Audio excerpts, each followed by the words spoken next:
let's go. In Washington. Let's listen. Thank you. Please be seated. Well, good evening. We just concluded this year's NATO summit, and the consensus among the members was it was a great success. It was especially momentous because it represented the 75th year, the most important military defense alliance in the world's history of the world. We should never forget that NATO grew out of the wreckage of World War II, the most destructive war in history.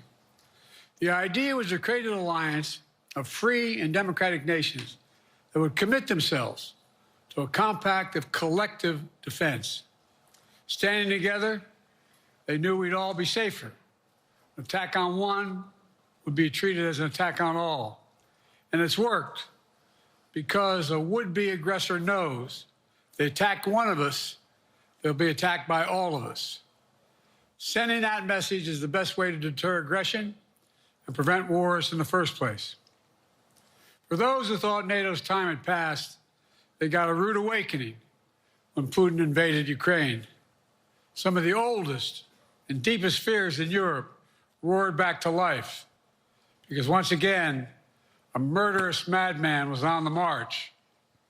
But this time, no one cowered in appeasement, especially the United States. We collected intelligence that Russia was planning to invade Ukraine months before the invasion. I directed the intelligence community to be a significant amount of intelligence be declassified so I could start building an international coalition to oppose the invasion. It's not a gaffe, but it's starting. Some of you remember, I warned the world that the invasion was imminent. I rallied a coalition of 50 nations from Europe to Asia to help Ukraine defend itself. Many foreign policy experts thought as Putin amassed Russian forces just 100 miles north of Kyiv, the capital of Ukraine, but Putin thought it was the mother home of Russia. The capital would fall in less than a week. But the Ukrainian people, backed by a coalition to help build, stopped them. Today, Kyiv still stands, and NATO stands stronger than it has ever been. During the week of this summit, several heads of states made it a point. Just read the prompter, dumbass. I don't know why he's trying to flex. And to thank me personally for all that NATO has achieved. NATO is not only stronger, NATO is bigger because we led the charge to bring in Finland and Sweden into the alliance. And it makes a gigantic difference. Excuse me. Meanwhile, my predecessor has made it clear he has no commitment to NATO. He's made it clear that he would feel no obligation to honor Article 5. He's already told Putin, and I quote, "Do whatever the hell you want." In fact, the day after Putin invaded Ukraine, here's what he said. It was genius. It was wonderful. Some of you forgot that, but that's exactly what he said. But I made it clear, a strong NATO is essential to American security. And I believe the obligation of Article 5 is sacred. And I would remind all Americans, Article 5 is invoked only once in NATO's long history, and that was to defend America after 9/11. I made it clear that I will not bow down to Putin. I will not walk away from Ukraine. I will keep NATO strong. That's exactly what we did, and exactly what we'll continue to do. Now, the future of American policy is up to the American people. This is much more than a political question. It's more than that. It's a national security issue. Don't reduce this to the usual testament that people talk about, issues of being a political campaign. It's far too important. It's about the world we live in for decades to come. Every American must ask herself or himself, is the world safer with NATO? Are you safer? Is your family safer? I believe the American people know the answer to all those questions is yes. And I believe. No, they don't. They don't care. No one cares. Stronger because of our alliances. Ask Americans, do they keep NATO or get free health care? You'll get a 100% win rating for health care. Still holds today. America cannot retreat from the world. We must lead the world.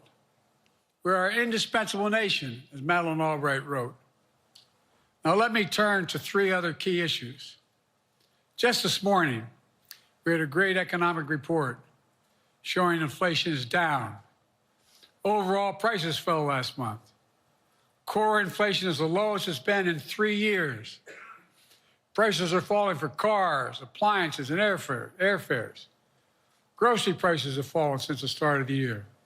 We're going to keep working to take down corporate greed to bring those prices down further. Meanwhile, Trump's calling for a 10% tariff on everything Americans buy, including food from overseas, vegetables, and other necessities. And economists tell us that that would cost the average American working family another $2,500 a year. It's a tax of $2,500 a year. Second, our efforts to secure the border, southern border, is working. After Trump killed the bipartisan effort to secure the border, Republicans and Democrats had worked on, because he thought it would benefit me and make him a loser, Republicans walked away. So I took executive action last month. Oh, come on. This is also, again, right-wing. Working with Mexico, border encounters have gone down over 50%. The current level is lower today than when Trump left office. Third, for months, we kept them illegals out, Jack. Has been working to secure a ceasefire in Gaza, to bring the hostages home, to create a path for peace and stability in the Middle East. 6 weeks ago, I laid out a detailed plan in writing. It was endorsed by the UN Security Council, the G7. That framework is now agreed on by both Israel and Hamas. So I sent my team to the region to hammer out the details. These are difficult, complex issues. There's still gaps to close. We're making progress. The trend is positive. And I'm determined to get this deal done and bring an end to this war, which should end now. Let me conclude where I began. We're the United now we're States getting to the press. Now we're getting to the presser. We are the indispensable nation. Our leadership matters. Our partnerships matter. This moment Is this matters. unscripted? What are you, crazy? No, he's reading a teleprompter. With that, I'll take your questions. I've been given a list of people to call on here. Reuters, Jeff Mason. I told you. Mr. President, your political future has hung over the NATO summit a little bit this week. Speaker Pelosi made a point of suggesting that your decision on whether to stay in the race is still open. Of course it's rigged. I told you all of this ahead of time. George Clooney and a handful of lawmakers have called on you to step aside. Reuters is reporting tonight that UAW leadership is concerned about your ability to win. UAW just endorsed me, but go ahead. Thank you. My question for you is, how are you incorporating these developments into your decision to stay? And separately, what concerns do you have about Vice President Harris's ability to beat Donald Trump if she were at the top of the ticket? Look, I wouldn't have picked Vice President Trump to be vice president. Oh! But I think she's not qualified to be president. Let's start there.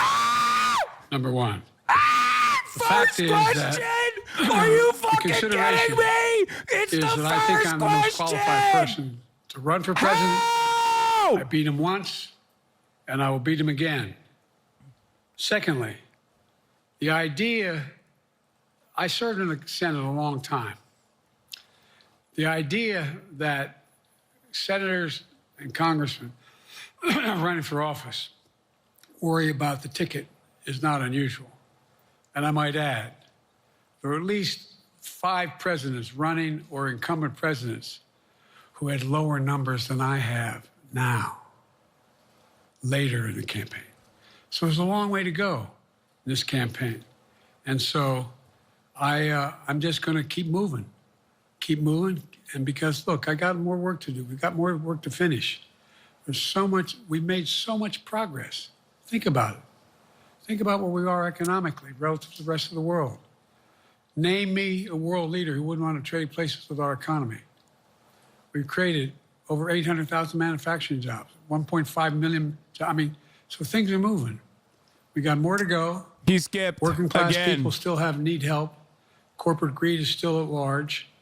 Their prices, the corporate profits have doubled since the pandemic. They're coming down, and so I'm optimistic about where things are going. Danny Kemp, AFP. Thanks. Thank you, Mr. President. I wanted to ask you about your, you mixed That was up so bad. Presidents Zelensky and Putin earlier today. And you now have sort of your key allies, including the British Prime Minister, the President of France, the German Chancellor having to step in and make excuses for you on that. Officials here are saying off the record that your decline has become noticeable. Hasn't this now, frankly, become damaging for America's standing in the world? Thank you. Did you see any damage to our standing by leading this conference? Have you seen a more successful conference? What do you think? And the Putin piece, I was talking about Putin, and I said, and now, at the very end, I said, here, I mean, Putin. I said, no, I'm sorry, Zelensky. And then I added 5 other names. Look, guys, the idea anybody suggests that we haven't had an incredibly successful conference. How many times did you hear in that conference, I know it sounds too self-serving, but other leaders, heads of state, in thanking me, saying the reason we're together is because of Biden, because Biden did the following. Oh, my God. Look, folks, this is, well, anyway, I thought it was the most successful conference I've attended in a long time. Stop! And find me a world leader who didn't think it was. Next one. Nancy Cordes, CBS. Thank you, Mr. President. You mentioned It's there are worse than I thought. instances in history I'll where admit it. presidents have faced a challenge. I didn't think But it was going to be what this makes bad. This moment in history so unique is that it is. I not thought he your was going to do enemies who are above. calling on you I thought he was going to do like just reconsider your average. decision to stay He's in the worse. race. It's your friends, supporters, people who think you've done a great job over the past 4 years. Have you spent time thinking about what it would mean for your We legacy, just got started. which you've worked decades to build, if you stay in the race, despite the concerns that voters say they have, and you lose to someone who you yourself have argued is unfit to return to the Oval Office? Well, look, I'm not in this for my legacy. I'm in this to complete the job I started. As you recall, understandably, many of you and many economists thought my initial initiatives that I put forward, can't do that, it's going to cause inflation, things are going to skyrocket, the debt's going to go up. What are you hearing now from mainstream economists? 16 economic Nobel laureates said I've done a hell of a job.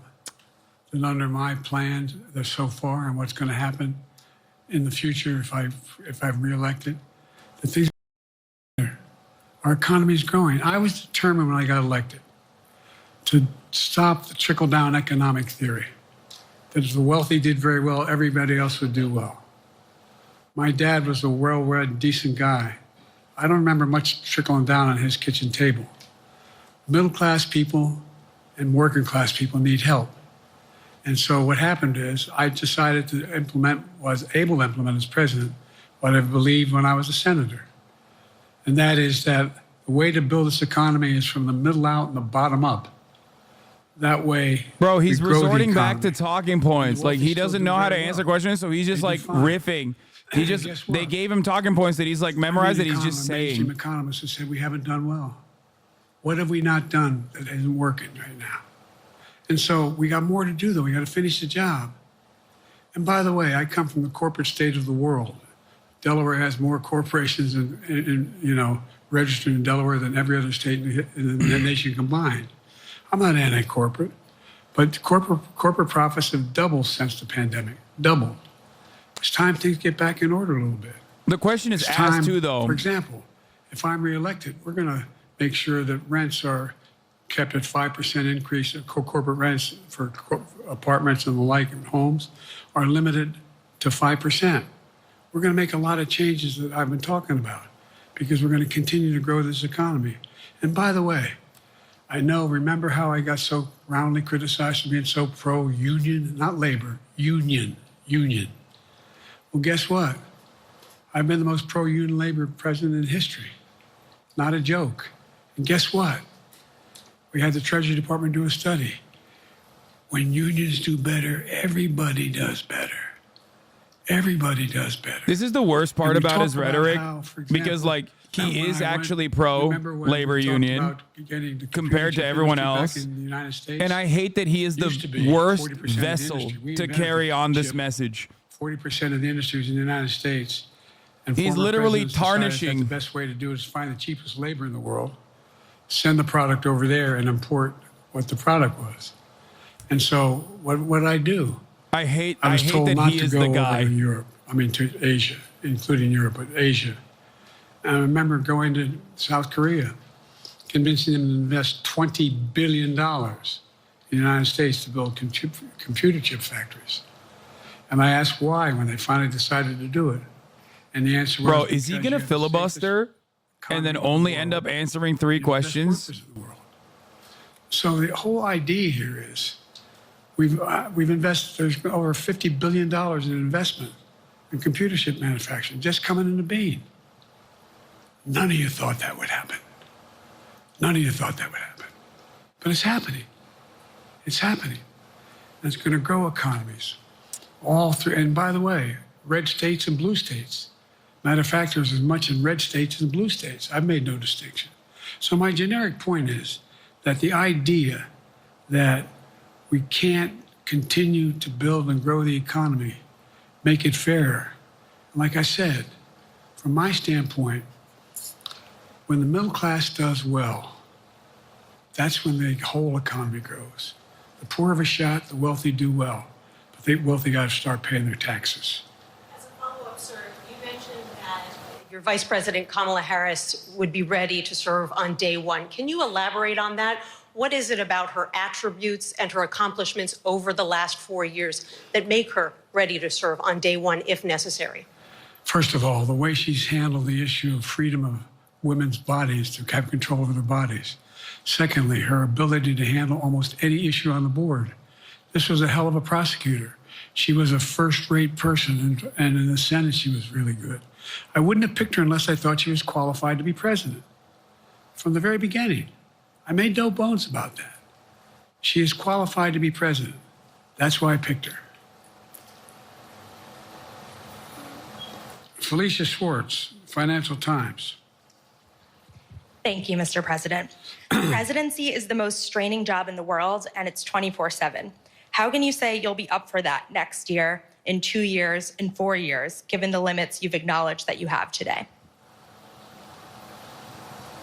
The limits I've acknowledged I have? There's been reporting that you've acknowledged that you need to go to bed earlier and your evening around 8. That's not true. Look, Fake news. what I said was, instead of my every day starting at 7 and going to bed at midnight, it'd be smarter for me to pace myself a little more. And I said, for example, the 8, 7, 6 stuff, instead of starting a fundraiser at 9 o'clock, start at 8 o'clock. People get to go home by 10 o'clock.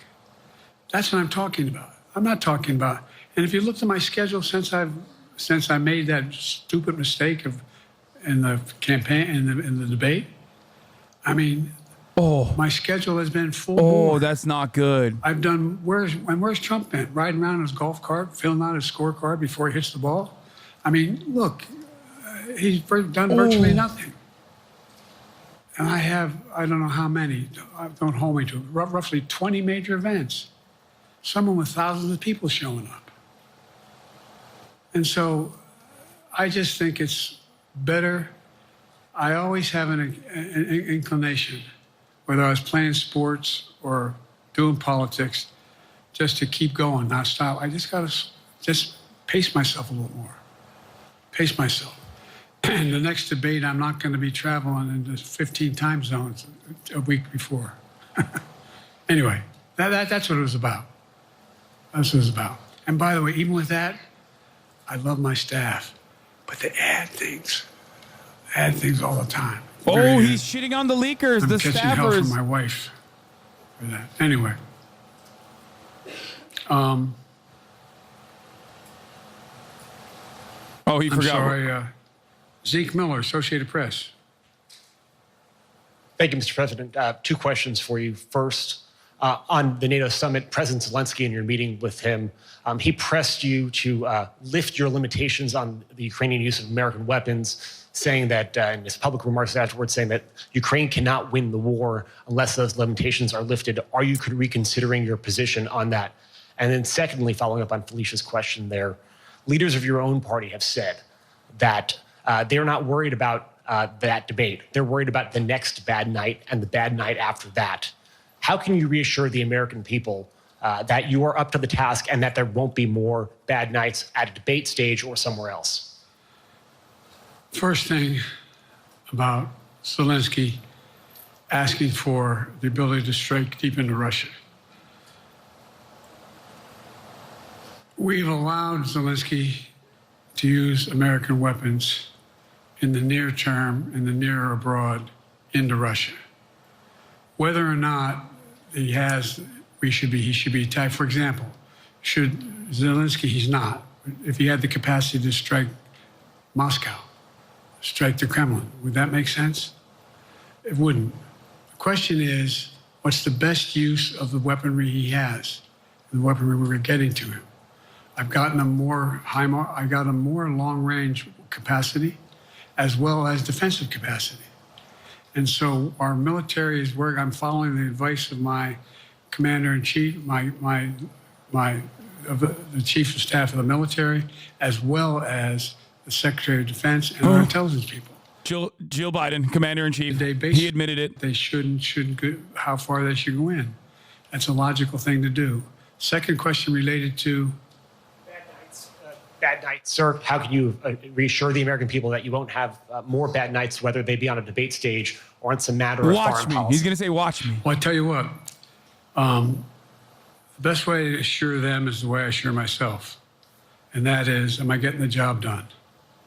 Am I getting the job done? Can you name me somebody who's gotten more major piece of legislation passed in 3.5 years? I created 2,000 jobs just last week. So if I slow down, I can't get the job done. That's a sign that I shouldn't be doing it. But there's no indication of that yet. None. What do I got here?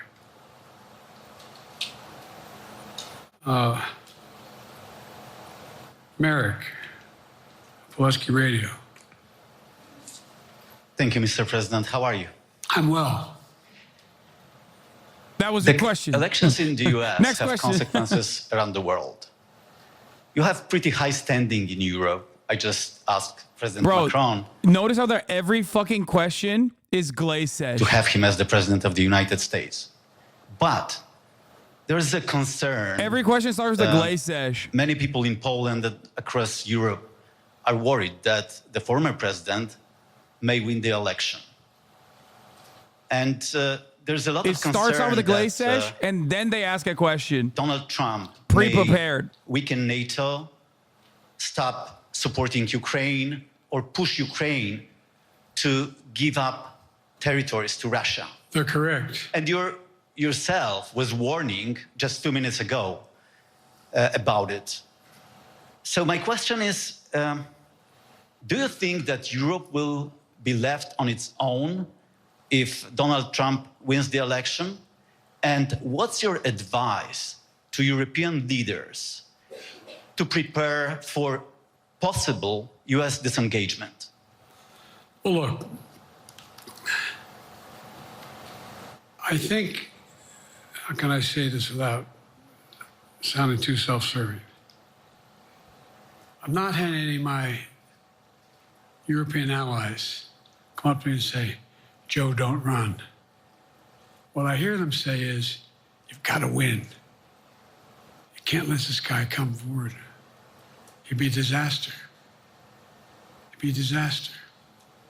I mean, I think he said in one of his rallies, don't hold me to this, recently, where NATO, I just learned about NATO, or something to that effect.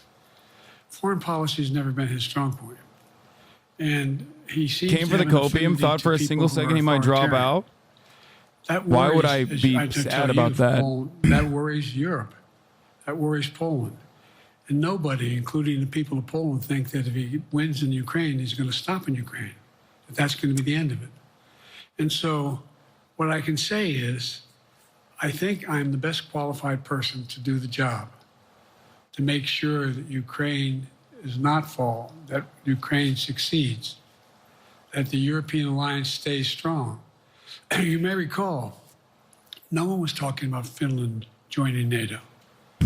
I remember talking to Putin. Yeah, because when- Putin right hadn't after we got invaded elected Ukraine in yet. Geneva. And also failed. And he was talking about what we should do. What? We couldn't be in Eastern Europe, et cetera. And I said, you're looking for the Finlandization of Ukraine. I said, you're going to get the NATOization of Finland. And about 4 weeks later, I got a call. No, that's not true. Probably 5 months later, from the president of Finland, could he come and see me? In my office. I invited him to the Oval Office. We sat down and talked. He said he wanted to join NATO. Could I help? And I did. It wasn't automatic. And then I got a call from the Swedes. I beg your pardon?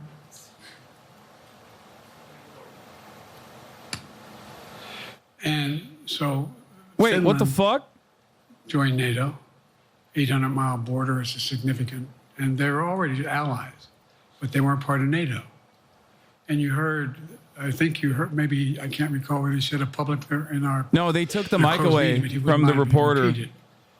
He said, we decided in Finland, the people of Finland decided they had to be part of NATO. It was in our interest because of the joint ability to be together, to dissuade any attack on Finland. And the same thing with Sweden. It took a lot of selling to some folks, particularly in Turkey and other places, to agree to the expansion. But it expanded.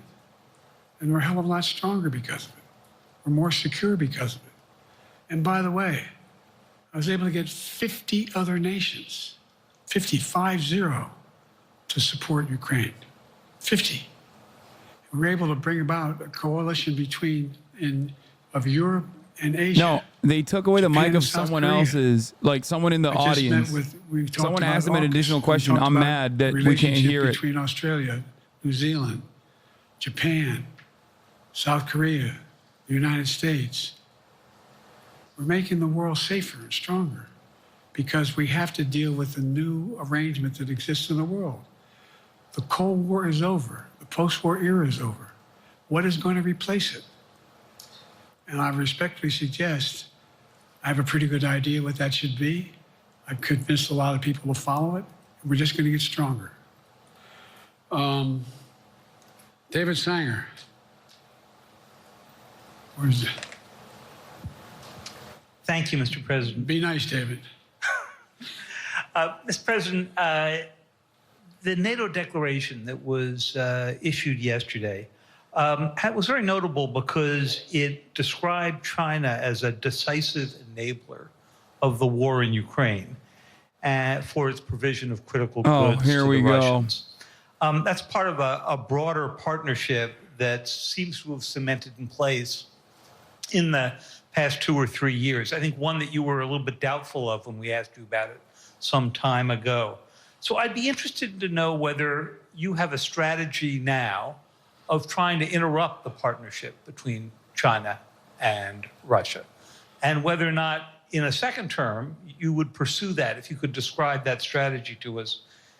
And along the way, could you also tell us whether you think, just to follow up on Felicia's question, that if you were in a room with Vladimir Putin again, the way you were 3 years ago, or with President Xi, that a few years from now you will be able to go negotiate with them, handle them one-on-one?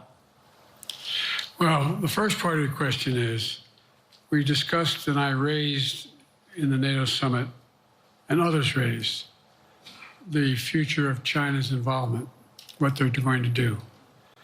What they're doing with Russia in terms of accommodating, facilitating, they're getting access to additional, they're not supplying weapons themselves, they're supplying mechanisms for them to be able to get weapons.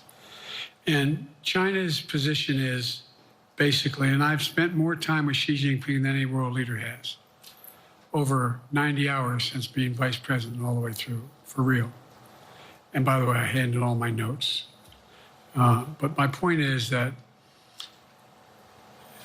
Xi, For real, on God. believes Yo, he's locking the that Zoomer vote. China No cap. is a large enough market that they can entice any country, including European countries, to invest there in return for commitments from Europe to do A, B, C, or D, or not to do certain things.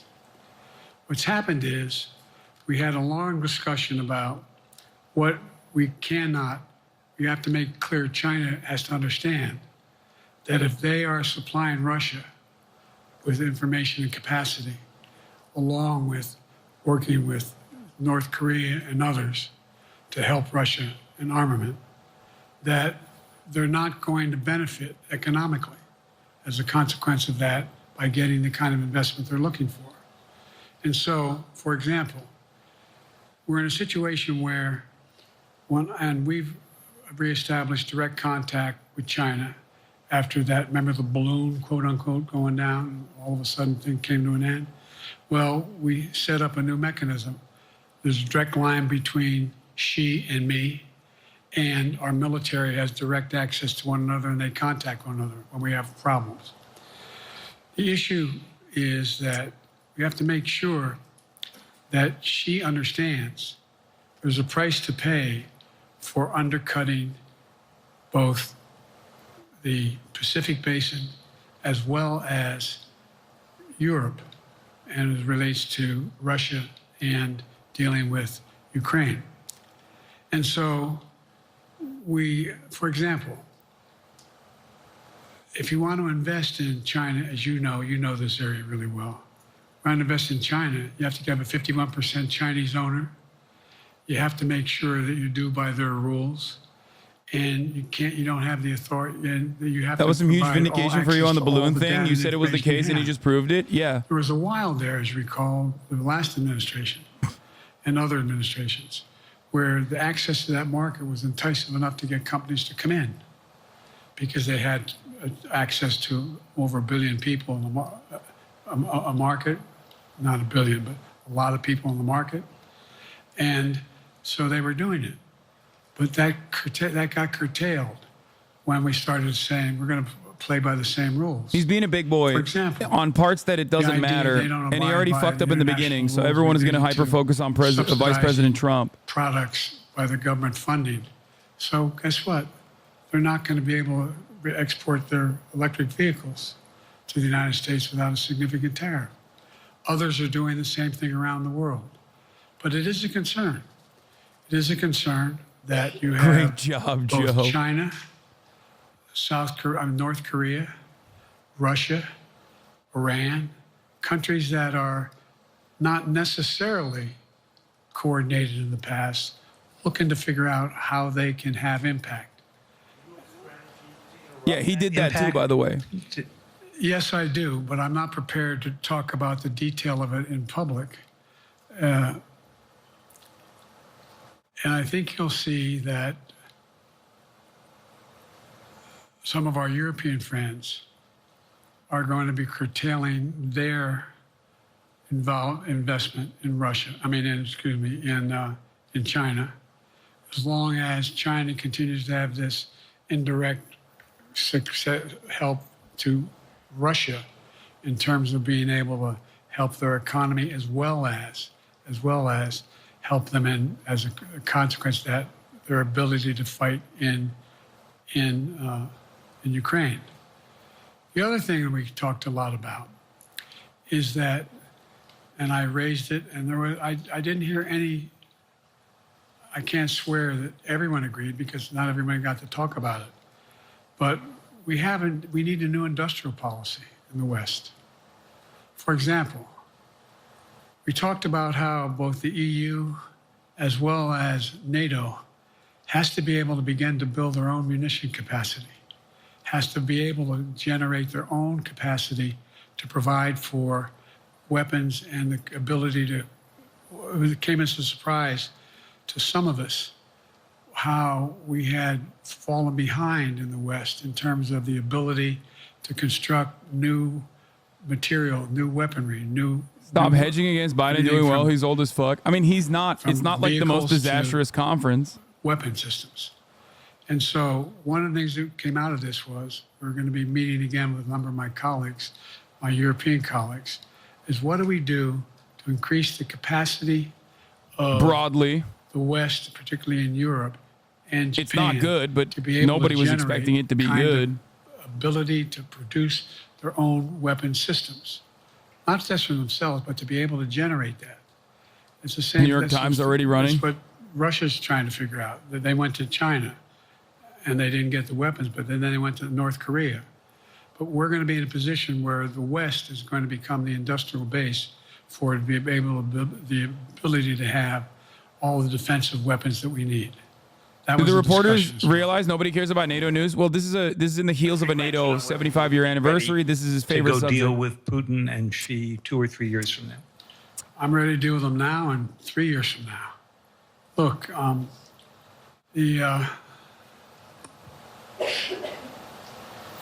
like I said, I'm dealing with Xi right now and direct contact with him. I have no good reason to talk to Putin right now. There's not much that Really? he is prepared to do in terms of accommodating any change in He's his talking about behavior. Xi, chat. Shut up. And but He's there talking isn't about any world chairman, leader I'm not prepared to General deal with. Secretary, the GOAT. But I understand the generic point is Putin ready to talk? I'm not ready to talk to Putin unless Putin's ready to change his behavior.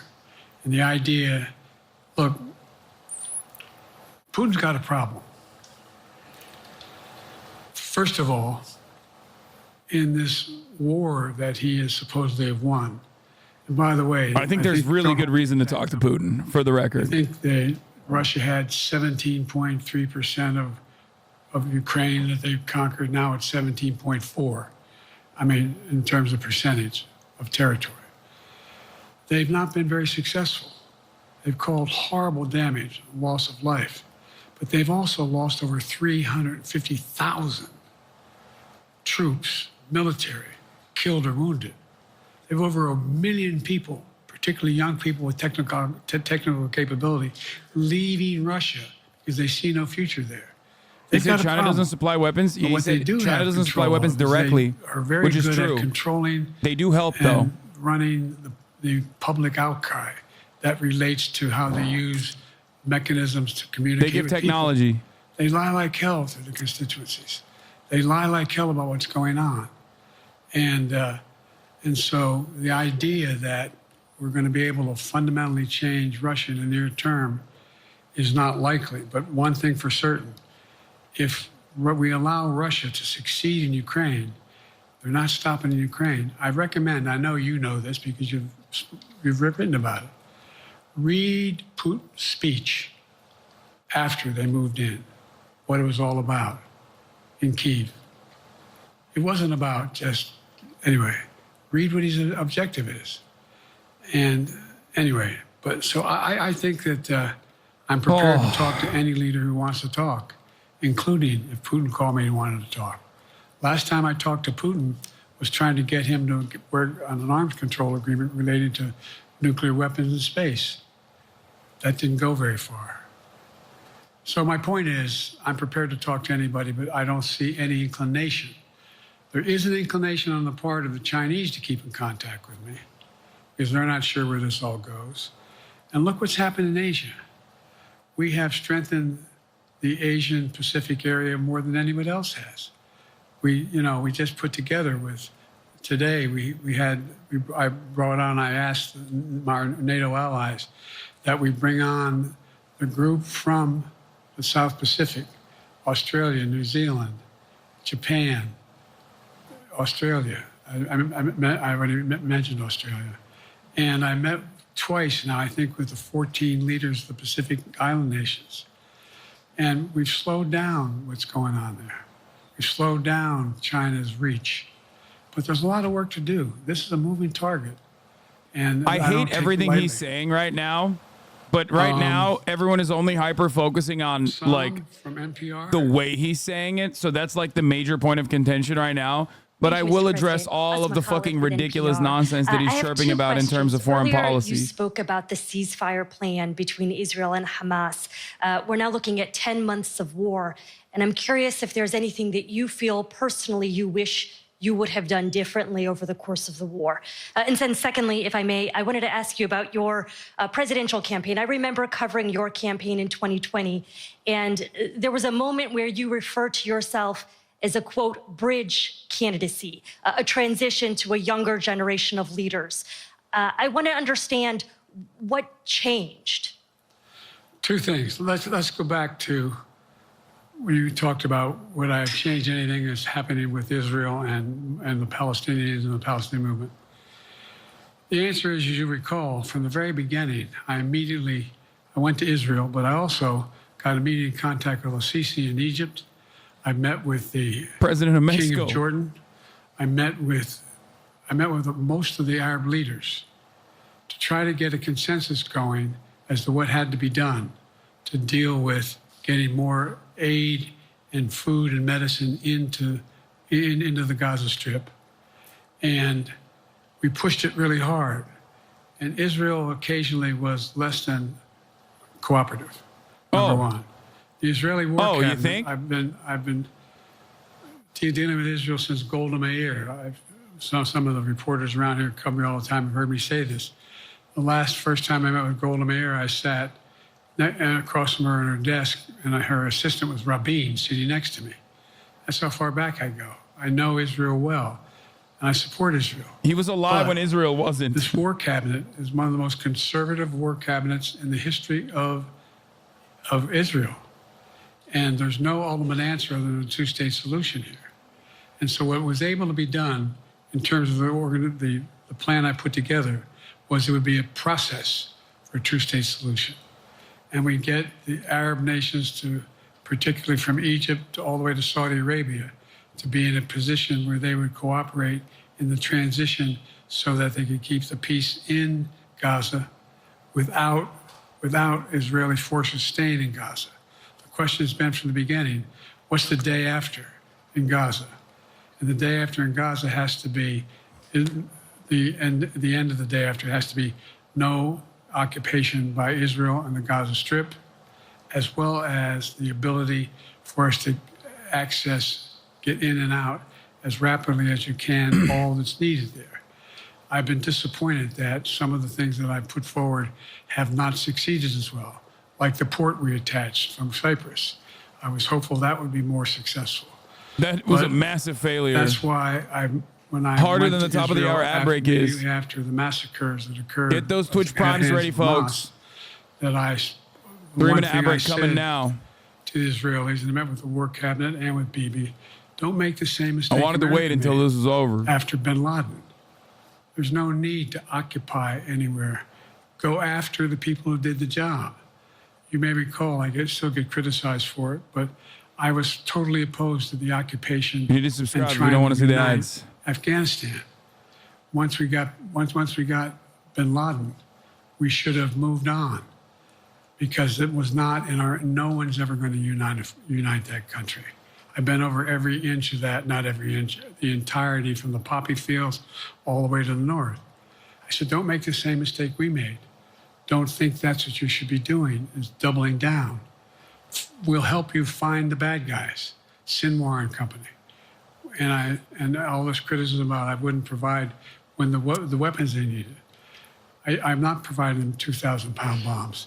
They cannot be used in Gaza or any populated Yes, he area without has. causing great human tragedy and damage. It was only one But shipment. remember what happened when you had the attack on Israel with rockets and ballistic missiles. I was able to unite the Arab nations as well as Europe, and nothing happened. Nothing got hurt. It sent an incredible lesson to what was going on from the Middle East. So there's a lot of things, in retrospect, I wish I had been able to convince the Israelis to do. But the bottom line is we have a chance now. It's time to end this war. Doesn't mean walk away from going after Sinwar and Hamas. And if you notice, you know better than He's literally most, like, kill as many there is Palestinians as possible, but the day after, satisfaction you can't occupy it permanently. on the That's West cool. Bank from the Palestinians about Hamas. Hamas is not popular now. And so there's a lot of moving parts. I just have to keep moving to make sure that we get as much done as we can toward a ceasefire, and get those. Hamas is literally more popular than it ever has been. In Israel. As a direct consequence of Israel's incursion. Than they are here. But then again, they're better than a lot of other people here too. But anyway. Bridge candidacy in 2020, you referred to yourself as being a bridge candidate for a younger, fresher generation of Democratic leaders, and I wanted to know what changed. What changed was the gravity of the situation I inherited in terms of the economy, our foreign policy, and domestic division. And I think, I won't put words in anybody's mouth. Most presidential historians give me credit for having accomplished more than most any president since Johnson and maybe before that to get major pieces of legislation passed. And what I realized was my long time in the Senate had equipped me to have the wisdom to know how to deal with the Congress, to get things done. We got more major legislation passed that no one thought would happen. And I want to finish it, to get that finished. If tomorrow, if we had a circumstance where there was a lineup and I hadn't inherited what I did and we just moved things along, anyway, it's going to change. Last question. Haley Bull, Scripps. Or no, Josh Weingrove, I'm sorry, was the next one. I'll do 2 more questions. Thank you, Mr. President. Many of your colleagues, Democrats on the Hill, are watching tonight as they assess what they want to say about your candidacy. I'm wondering how you're thinking of this right now. It seems like your answer is clear, but they're watching how things go tonight, tomorrow in Michigan, next week in Texas and Nevada.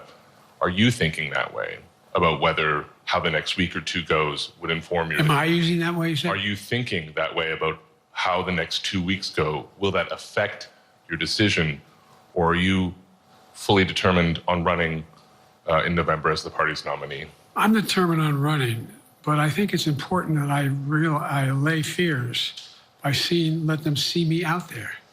Let me see them out. For the longest time it was, Biden's not prepared to sit with us unscripted. Biden's not prepared to, anyway.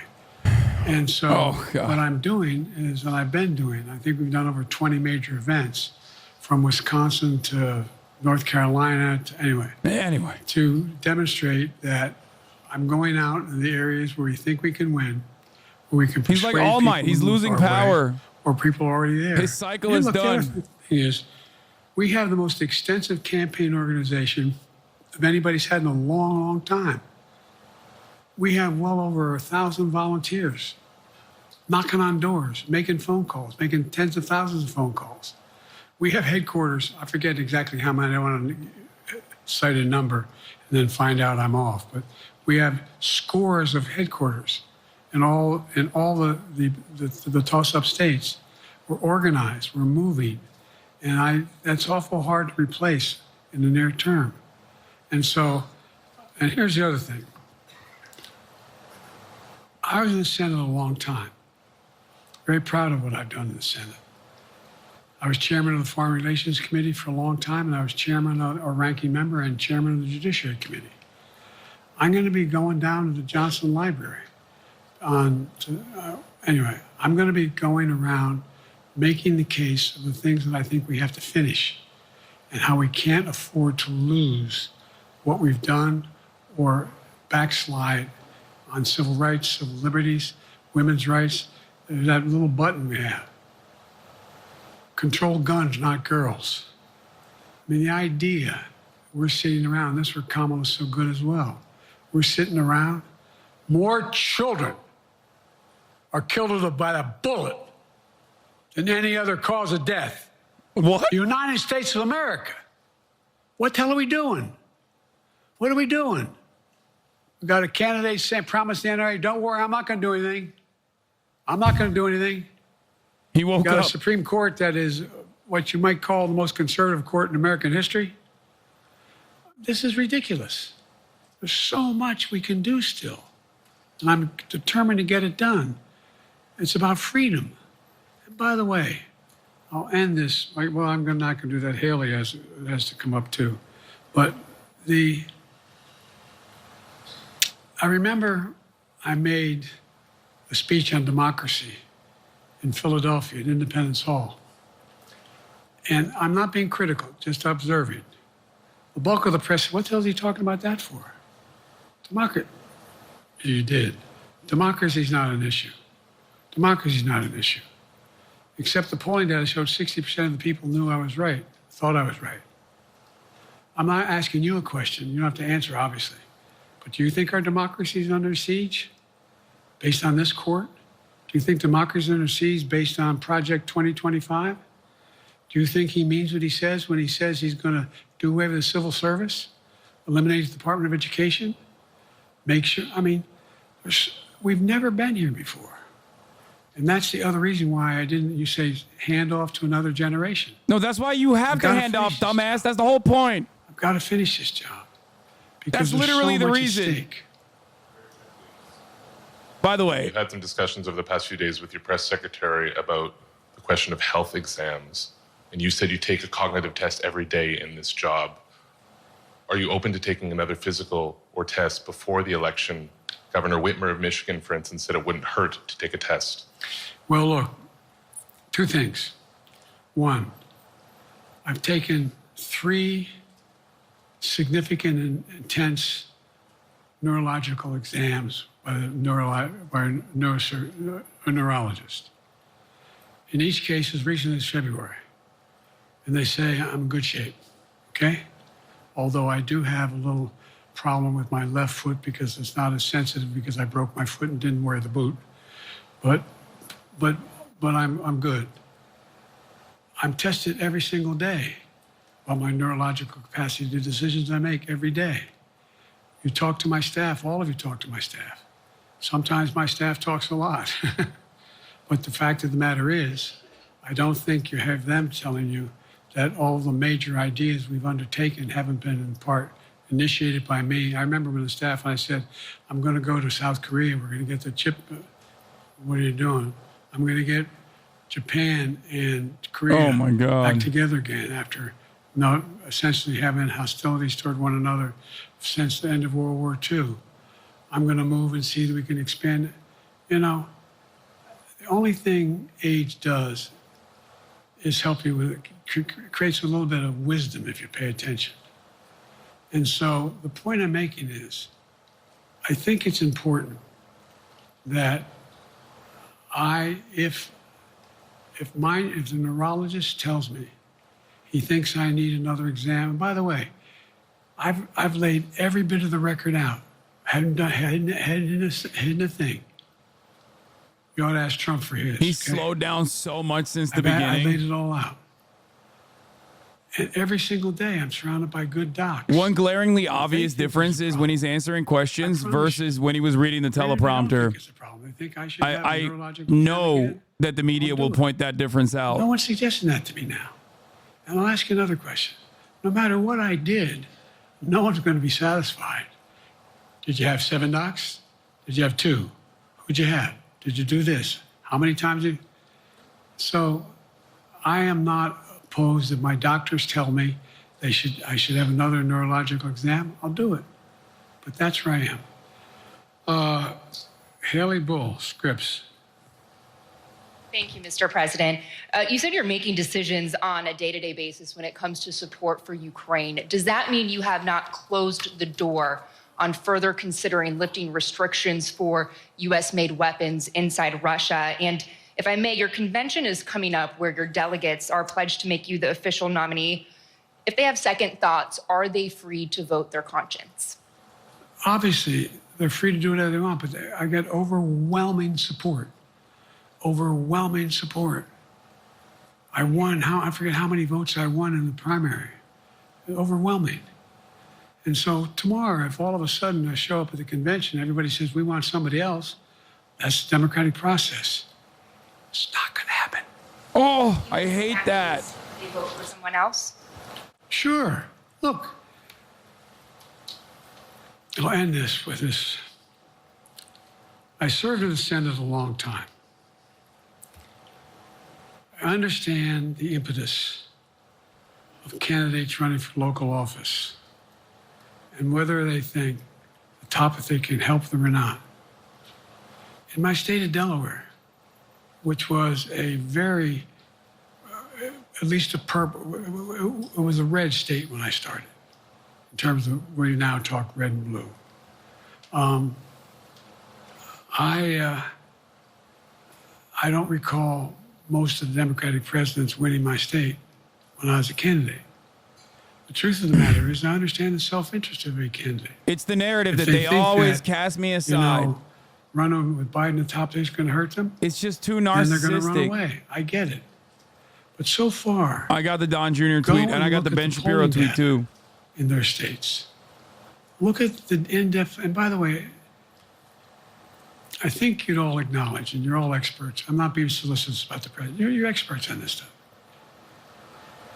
How accurate does anybody think the polls are these days? I can give you a series of polls where you have likely voters, me versus Trump, where I win all the time. When the unlikely voters vote, he wins sometimes. So bottom line is all the polling data right now, which I think is premature because the campaign really hasn't even started. I mean, it hadn't started in earnest yet. Most of the time, it doesn't start till after September, after Labor Day. So a lot can happen. But I think I have to I'm pee. the best I believe I'm the best qualified to I don't govern. want to skip it, but I have to pee. And I think I'm the best qualified to win. But there are other people who could beat Trump too. But it's awful start from scratch. And, we talk about, money raised. We're not doing bad. We got about $220 million in the bank. We're doing well. So with that, you have any want to follow up on any of that you just asked me? Yes. You earlier explained confidence in your vice president. Yes. If your team came back and showed you data that she would fare better against former President Donald Trump, would you reconsider your decision to stay in the race? No, unless they came back and said, there's no way you can win. Me. No one's saying that. No poll says that. Mr. President, Okay. Thanks. This ends tonight's press conference. Do you guys think that, like, he's held captive in a vat and they're just, like, not showing him? Do you guys think that, like, they're not showing him polls maybe? It's so Trumpian. I'm going to keep going. Don't worry. I'm going to keep going. Hold on. Do you feel like this is, like, very Trump? You know how, like, they would draw crayon shit on his, they would give him like little crayons in the morning for his press briefing so he would pay attention, that type of shit, where they're basically just like not showing him polls. But he did say polls are bad and wrong early on. So I suspect that like he's just aware, he's just coping. Thanks, everybody.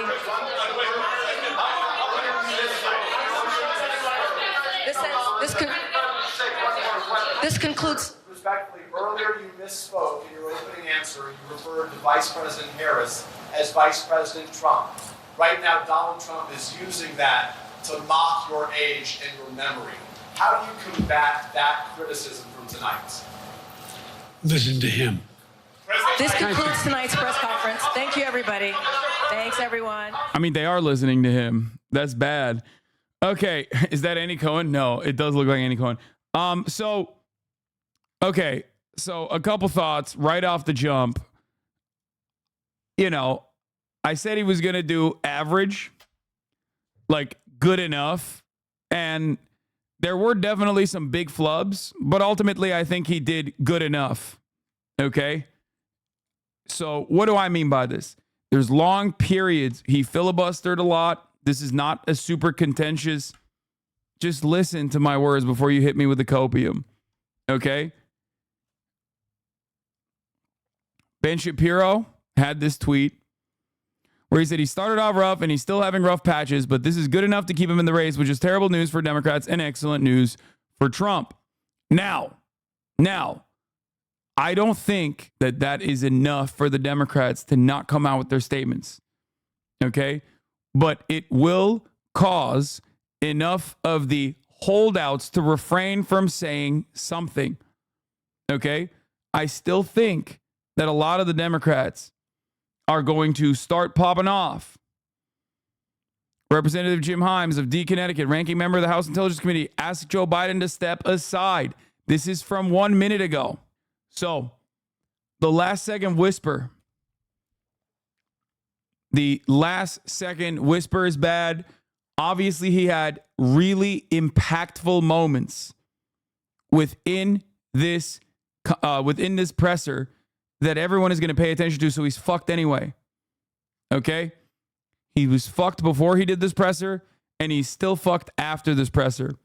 But we're fucked because he did not collapse entirely like he did at the debate. Why do I say this? It's because while the additional people from the Democratic Party that were slated to release their pressers or slated to release their PR statements about how Biden should step aside are still going to come up. Okay? They're still going to come out and say it because this is not instilling confidence in anybody. And to be fair, there was no way that he could patch something so glaringly obvious that so many people are now saying, which is that he's too old to perform, too old to function, right? But he got just enough rope. He got just enough, especially on the NATO shit, which is his bread and butter, that this will give him the copium and all of his fucking sycophants enough ammunition to say, oh, where are you now? Okay? Because he was, for long enough sequences throughout the filibuster, especially as it pertains to NATO, pretty fucking coherent.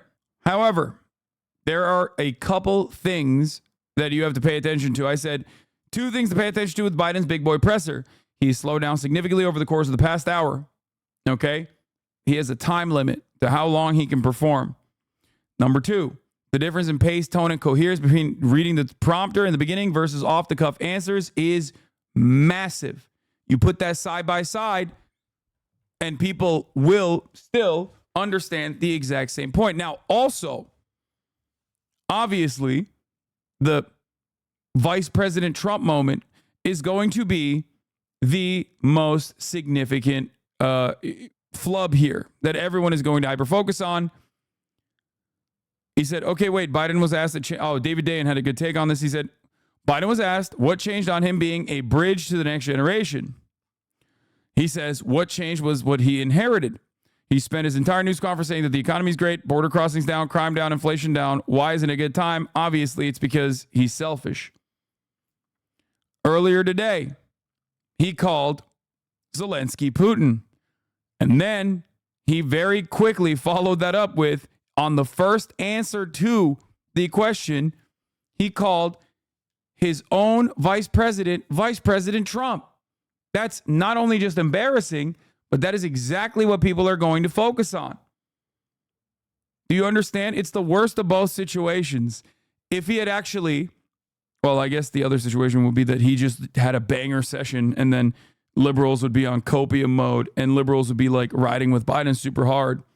The holdouts, the dead enders, rather, would be extra aggro. However, what ended up happening is he gave them just enough ammunition to say, see, it was a one-off. So they'll get even crazier in the upcoming days as more and more Democrats come out and demand he step aside. After hearing this, what would you say the odds are that he's the Democratic candidate come November? I don't know, because I don't know how fucking stupid the Democratic Party is. I don't know how cowardly the Democrats can be. News. Moments after President Biden concluded his news conference, House Intel top Democrat Jim Himes calls on Biden to step aside. He calls Biden a remarkable leader of unparalleled public service, but he no longer believes that Biden is the strongest candidate to beat Trump. I am too scarred from my experiences with the Democratic Party in 2016 to believe that they won't stay the fucking course. Okay?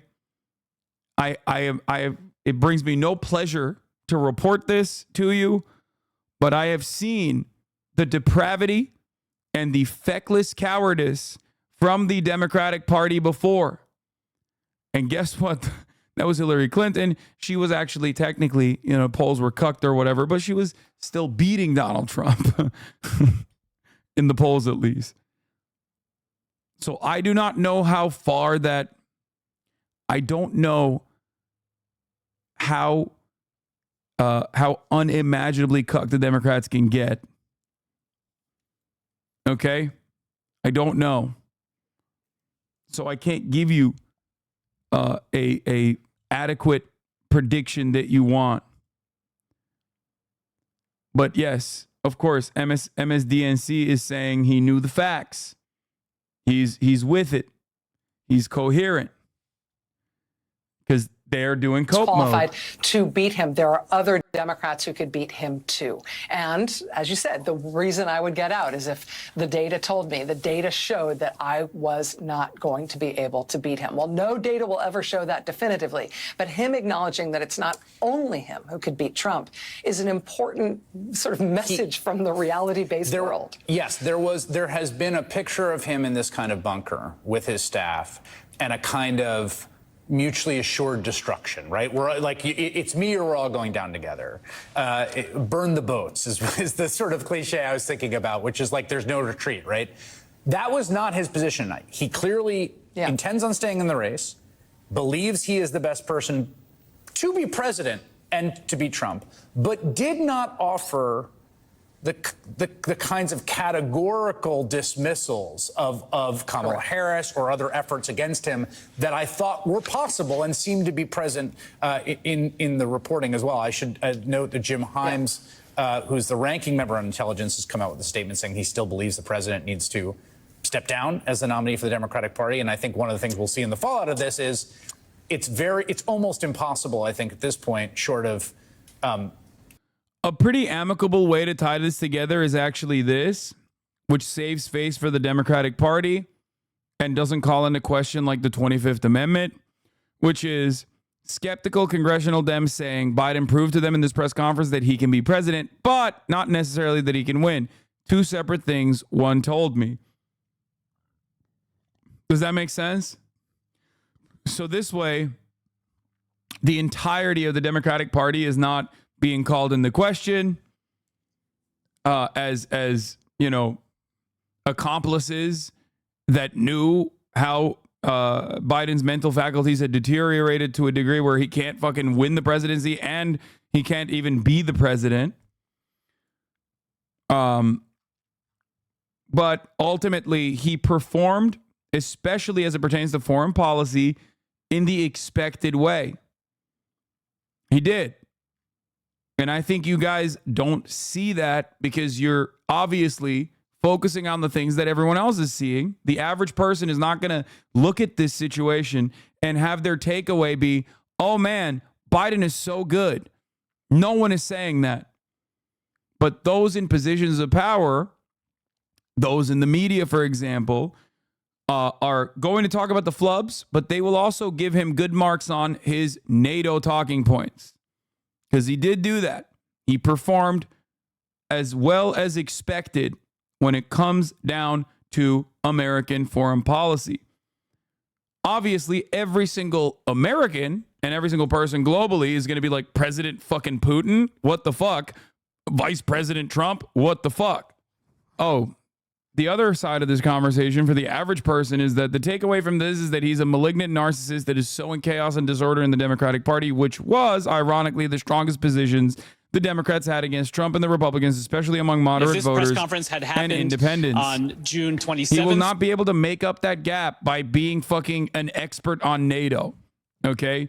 by seemingly coming across like he knows what the fuck he's talking about when it comes to foreign policy. You don't this is not something that people care about as much, okay? I keep saying this.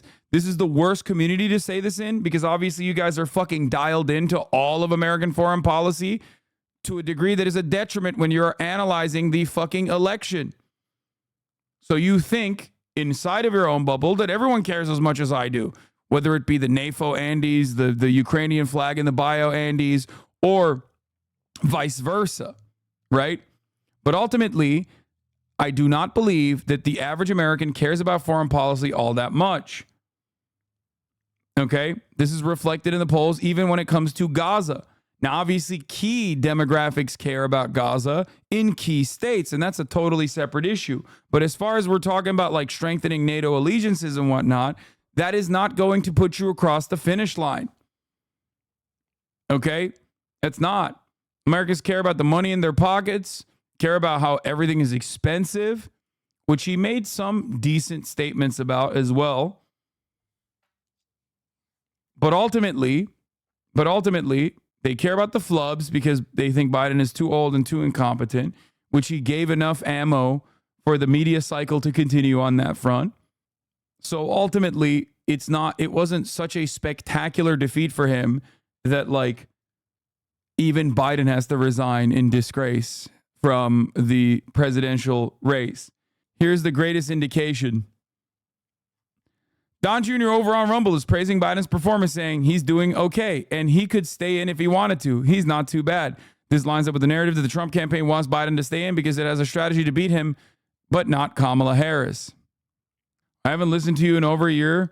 Joe stuff got me stopping by. I can confirm I don't give a shit about NATO. I just want my rent to quit being so stupid high, and for the guy who's not insane to not be a geriatric mumbling buffoon. Exactly. Right now, there's a lot of holdouts in terms of voting for the Democrat or maybe even the Republican, but I think mostly for the Democrat. Okay? Now, that's my own personal assessment of the situation. I don't think there's a lot of people out there who are like, oh, yeah, I really want to vote for Trump, but like, I don't know. As much as there are people who are like, I just don't want to fucking vote at all for either of these guys. They're both old. One's a convict. The other one's a cadaver. Who gives a shit? Fuck it. My life is not going to change. So how do you get those guys motivated? How do you get those guys to come back into the fold? Well, having an 800-year-old demon is not going to be that guy. Okay? It's not going to be the method. It's not going to be the way to do that. And even if Biden magically, like I said, even before this president started, even if he magically became this phenomenal orator out of nowhere, if the talking points simply stand on NATO, right? Even if he did a phenomenal job with the speech and he just like nailed it on all of the fucking NATO talking points and whatever, ain't no American gives a fuck about that, dude. Are you kidding me? No American gives a fuck. We're selfish from the jump anyway, even if you think NATO is a good thing, okay, which I objectively do not, but that's besides the point. No American is like, oh man, yeah, this is my NATO. I'm the NATO voter. Okay? I mean, it's not that I don't care about foreign countries. Those situations are horrific. It's not like America's perfectly fine, though. No, it's just they don't give a shit. Like, that's not a thing. And it's supposed to be that way. Because if you constantly had to carry the weight of all of the death and destruction that America literally fucking contributes to globally in an effort to deliver you $5 jalapeno poppers, you would go fucking insane. It would literally be like constantly having to hear every sound that your ear is able to hear that you automatically tune out in order to not go crazy. Okay? That's literally what this is. So the system is designed to ensure that those in the imperial core, those who are literally living in America in the bosom of empire, don't think about the negative consequences. So you can't turn around and be like, that's why we need NATO. That's why we need NATO. The Finlandization of Ukraine versus the Ukrainization of Finland or whatever, the NATOization of Finland. Like those are not bars that are going to be that are going to be popular outside of the DMV. Okay. They might do well for dudes working at fucking Raytheon. They might do well for the Redditors. They might do well for, Globe emoji Twitter accounts. But ultimately, that is not necessarily a thing that people give a shit about outside of that insulated community of single issue voters. Do you understand? And that's why I presented the dynamic. I presented the question. If you asked Americans, Hasan Biden moment. Wait, what did I say?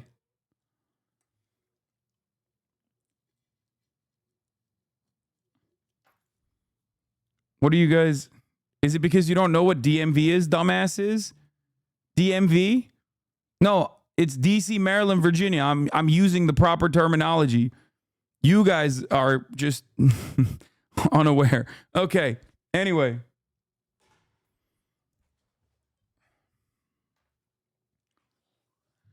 So,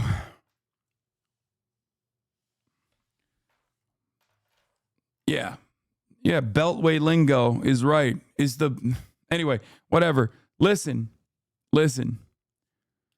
Dudes in the Rust Belt don't give a fuck about NATO. If you were to ask every single fucking American right now, do you care about beefing up NATO alliances? Or do you care about healthcare? Like, you have to pick one. For example, not that this is a real equation, obviously. Well, kind of is, but it's not a direct one-to-one. Like almost 100%, probably like 99%, with the exception of the most Redditor-brained neoliberal out there, 99% of Americans will be like, no, I want healthcare. What the fuck are you talking about?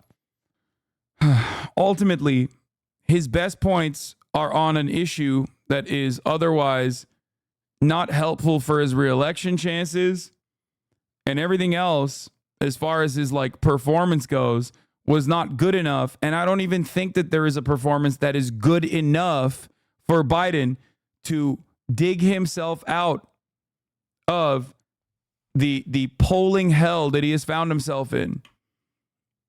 Okay? I just don't believe that there is a performance out there that is a silver bullet that will somehow magically turn the page and get people to reconsider Biden with fresh eyes. Do you understand? Also, CNN reports Barack Obama and Nancy Pelosi have spoken privately about Biden and the future of his campaign, and they both expressed concerns about how much harder they think it is. They think it's become for the president to beat Donald Trump. And to those saying Obama called him to step aside on 2016, now he has to do it again, you fail to recognize that Obama calling him to step aside in 2016 is a resentment that carried over with Joe Biden. Okay? So Obama calling him to step aside now might not even do the job. Now, four of you, 1, 2, 3, 4, all of you think that Biden should be staying in the race. You told me you think that he should pass the torch. The two of you weren't decided. My question for you, you weren't decided before this happened if he should stay in the race. How do you feel now after watching this news conference? Relieved, and I think he should stay in. So your opinion has changed from not sure to he should stay in? Yes. Okay. And how about you? How do you feel? You weren't sure. How do you feel now? Same. I think he's the logical choice. Okay. Yeah. Now you thought he should pass the torch. How do you feel right now? I still believe he should pass the torch. And why do you say that? I think he conveyed more defensiveness versus confidence, and I think we are really craving to be able to be confident about the candidate that we carry into the November election. How did you feel about this news conference? Yeah, of course, all the old fucking pieces of shit think he's great. They're old. They're old pieces of shit. Sorry. I got all the smoke on the fucking planet for grandma right now. Okay? I'm sorry. If you catch me around someone who's over the age of 65, I got all the smoke for them lately. Do you understand? You don't like hey, that's my grandma. Fuck you. Sorry. Your grandma shouldn't vote. Okay? If there was a button, I'd be pressing it right now. You don't understand me. Okay? Lately, I've gotten so much more resentful towards the fucking boomers that I unironically am becoming anti-medication like I'm RFK Jr. Okay? Modern medicine has gone too far. Modern medicine has gone too dang far. And Congressman Ro Khanna, you know, as you're looking at this, minutes after President Biden got done speaking, Jim Himes, your colleague, who is the top Democrat on the House Intelligence Committee, came out with a statement saying that he does believe President Biden needs to step aside from the 2024 race after he made very clear he doesn't plan on doing so. What do you make of that call? I'm sure Jim had that plan, and Jim knows foreign policy. But let me just be blunt. President Biden's command and grasp of foreign policy was better and more coherent than 90% of the conversations on the Capitol.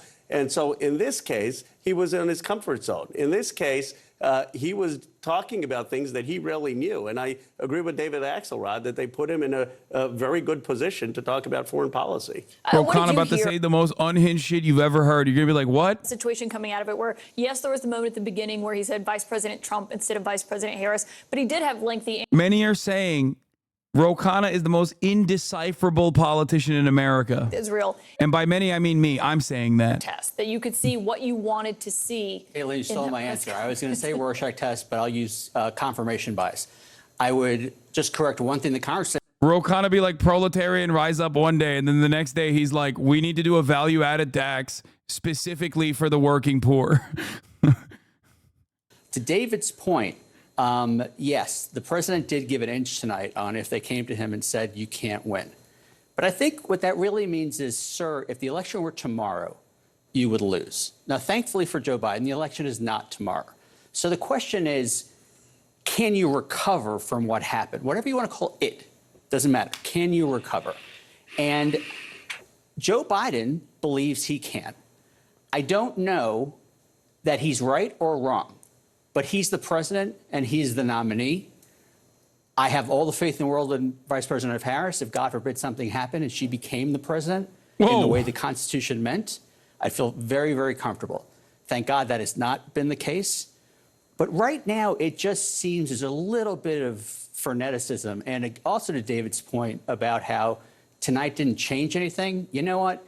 If the president had done something really out of line tonight, it absolutely would have changed everything. People would be like, you see, it happened again, he has to leave tomorrow. So give some credit where credit is due. Democrats' biggest problem is that they fucking care about the tea leaves entirely too much. They care about the chatter entirely too much. They're perennial focus testers. So they literally are too cowardly to fucking make a bold proclamation at a time when it is absolutely necessary. Okay? That's it. That is the major issue here. That, like, they can't get together behind a fucking closed door and be like, dude, what are we doing here? Like, what the fuck's going on? Are we really going to try to fucking inch across the finish line? Like, what the fuck are we doing? Like, every little flub, no matter how small of a gaffe it is going to be there. It's going to be a major issue, and it's going to only snowball. Okay? To live under Donald Trump's reign again. I refuse to risk our democracy. And Joe Biden is the person right now who is able to defeat him. And so when people are saying, do something to prove that you have the command of the knowledge, and you stand up and you call on 10 reporters and you answer 19 questions for 59 minutes, then I ask you, if you go and say step down, then what is the test that he must prove over and over again? Draw a clock. Like you. Draw a clock. Was calling from this. Draw a clock. Disingenuous. Draw a clock. Wrong, because that. Woman, man, camera, TV. And Joe Biden. Woman, man, camera, TV. People who are living with the fear of a possible dictator to take over this country. Oh, it's so disingenuous. Like, if you really believe that a possible dictator is about to take over, you wouldn't be writing this hard, you fucking careerist dickhead. Every single one of these careerist dipshits are just like, no, I want to keep my job. I want to get a new job. I want to work closely with the fucking Brandon campaign. That's it. Yeah, no, draw a clock. Ask him what year Beau Biden died. You know? Things like that. Days in my life. And I'm a little annoyed and I'm furious because I talked to black. Oh God. And then they just like use the black people shield. Oh my God. Black people shield deployed.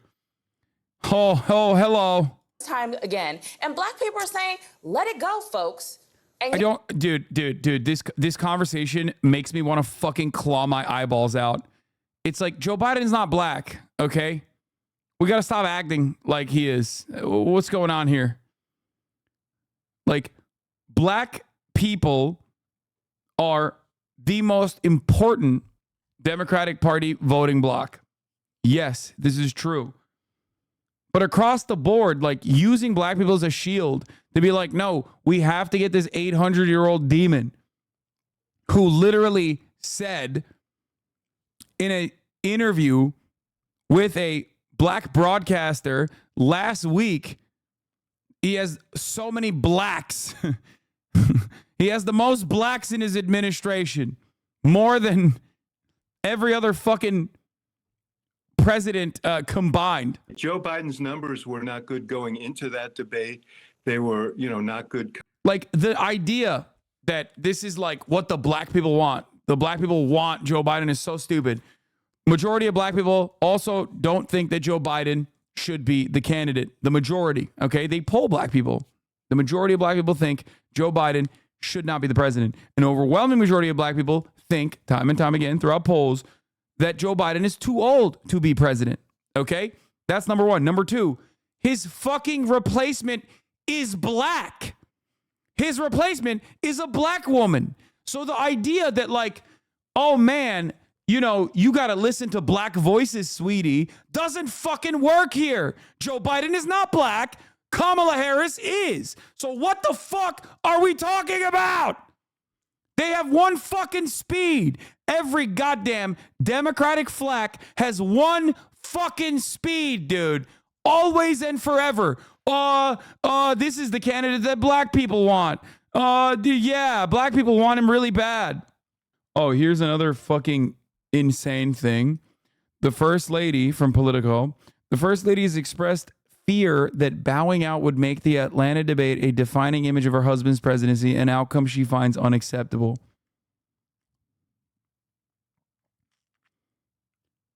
This makes me so mad. First of all, that is the case regardless of whether she wants to wish that away or not. But secondly, who the fuck do you think you are, bro? Who the absolute living fuck do you think you are? Like, oh, it's unacceptable that like my husband's legacy will be tarnished by his like unimaginable fuck up of a debate. What the fuck is this? This is some like straight England behavior, It's fucking crazy.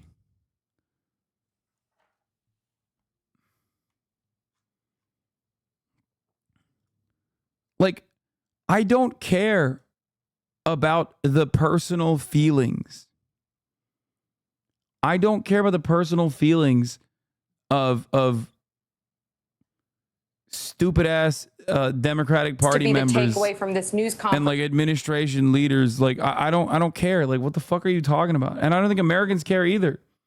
Why the fuck would anybody care about like Biden's legacy? President Biden, in his opening remarks, in his personal talk about feelings. NATO in the context of what Donald Trump has said about President Putin and about the defense alliance more generally. He also put it into the context of other foreign policy challenges and really tried to make this about a contrast between his position and vision for a second term and what Donald Trump might do if he is to win back the White House. But overall, Tom, as you saw there, the president extremely defiant, saying, look, I'm going to stay in this race. I understand why people have certain concerns. He says that they are valid. He says that he understands.